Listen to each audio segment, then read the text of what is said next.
Cougar fans, welcome back to this week's edition of CUC Men's Soccer Weekly. I'm Parker Kelley with the Cougar Sports Network. I'm sitting here with head men's soccer coach Brad Callahan. Coach, how are you doing today? Good, how are you? Doing all right, thank you. The Cougars just got back from an Indiana trip in which they took on Earlham College on Friday night and Anderson University on Saturday. Unfortunately, the Cougars did drop both matches, not necessarily the result you were hoping for. However, there were some bright spots that we can take away, and one player I specifically wanted to talk about was Garrett Pointer. 2 goals in that Anderson game, and he really exploded on offense.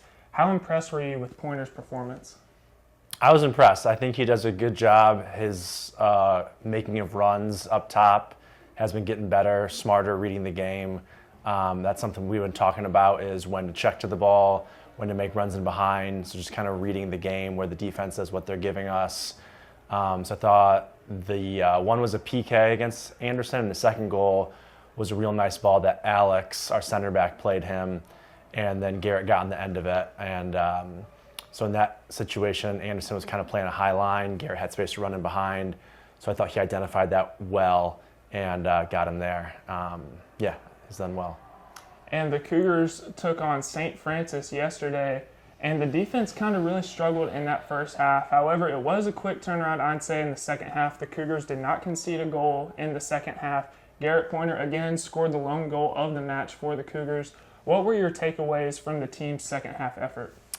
Well, to kind of go back to the Indiana tournament, I thought our defensive organization wasn't that great, and so that's something we worked a lot on practice this past week, and I thought we looked a lot better in practice. So that first half was very disappointing because the defensive organization wasn't quite there, and I think it's kind of an old habits die hard type situation where I think they know what to do. We've talked about it, but then they get in the game and there's nerves.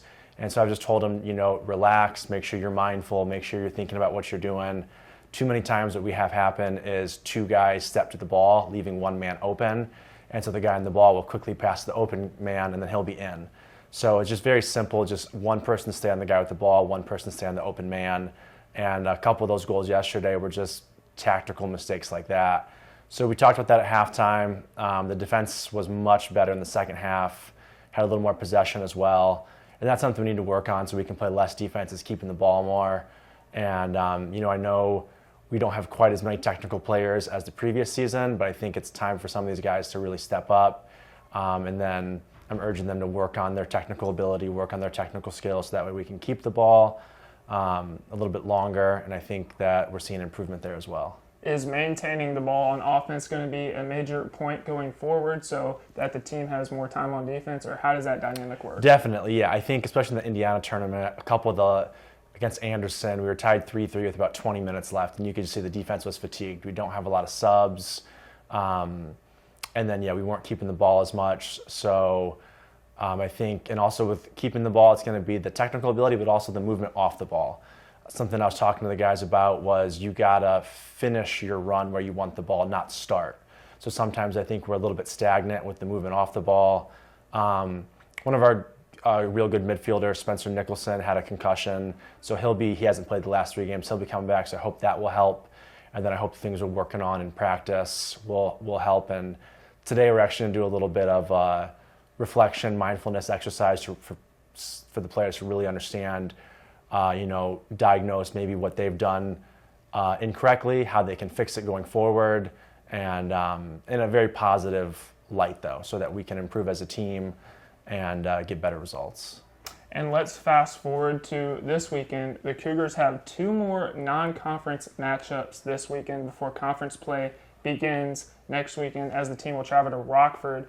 What are you looking for in the team this weekend just to prepare for NAC regular season play? A very focused attitude at practice. I want the mental side of things to be there, the focus, and then just executing on the tactical side of things. I understand if certain players, it takes a while for technical things to ramp up, but I think part of that too is confidence. That's something I keep preaching, is just be confident in the game, be calm, think about what you're doing. But yeah, as we go towards those games, I really want the defensive organization to be sound. Can't have any holes in the defense.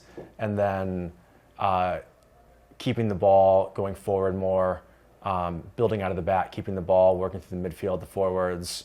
And I think to keep the ball, there has to be that movement off the ball I was talking about, and then players capitalizing when the iron's hot. Because I think, let's say Garrett's making a run in the previous example, you have about 1, maybe 2 seconds to play him. If you wait 3 seconds, it's off. So I think players, knowing their surroundings before they receive the ball and able to play good balls, so that way, as soon as they get it, they already know what's around them. Well, Coach, thank you for your time, and we all look forward to watching the Cougars this weekend. All right, thank you. I appreciate it. Make sure to check out the Cougars as they host Olivet Nazarene this Saturday at 4 p.m., and then they'll be back at home on Sunday for a game versus Albion College at 1 p.m. Coverage can be found at cucougars.com/coverage. I'm Parker Kelley signing off. We'll see you next week on CUC Men's Soccer Weekly. Go Cougars.